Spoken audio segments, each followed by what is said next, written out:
I want to make a quick video about when you place a graphic inside of InDesign, the difference between linking it and embedding it. So first thing I'm going to do is go down to Place, and I'm going to find a graphic that I created on the desktop. It's a simple JPEG, and I'm going to go ahead and click Open. Okay. I also had the options checked, by the way, so that's why you see this intermediate menu. If you don't see it on yours, you can call it up by just clicking the options in the lower left when you do the import. So I'm going to click OK, and I have the cursor here.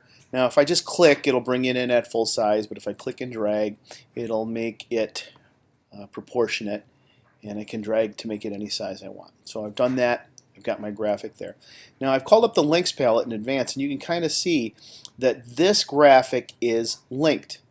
So when I'm done at the end of the day and I save this InDesign file, I'm going to need to put in a folder with it the graphic file, the JPEG file, and send them both. You can't just send one, you're going to have to send both to the prepress house in order to get this thing printed.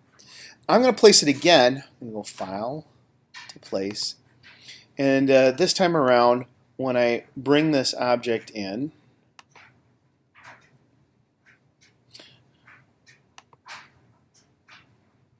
click and drag here. So they're about the same size, they're pretty darn close at least.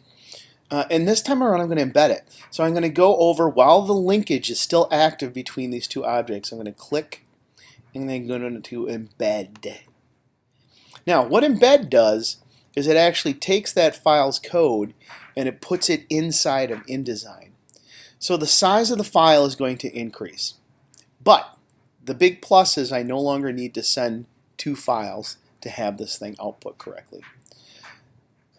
The major advantage of embedding is we now have one file, the InDesign file, and any other supporting files that you do need to send, that we can send to the prepress house to get quality output.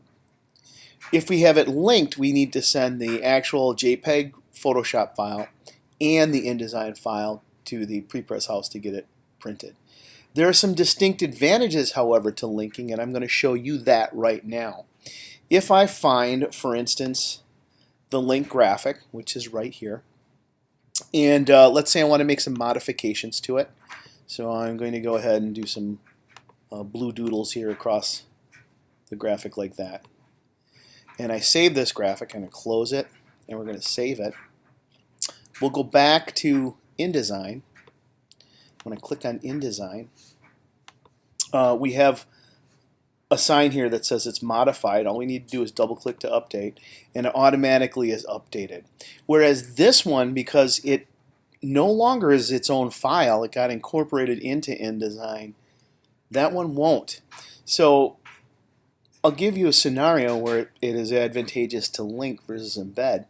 If you're doing development work, if you work at a publishing house or an advertising agency and the graphic that you're placing is not the final version, there's going to be more work done on it, you're actually probably better off doing a linkage.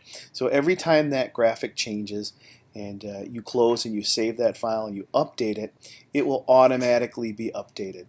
Embedding, for most people and most uses, if you know it's going to be final graphic, that's going to be to your advantage more often than not. But that's a very, very quick video to demonstrate the differences when you place a graphic between linking and embedding.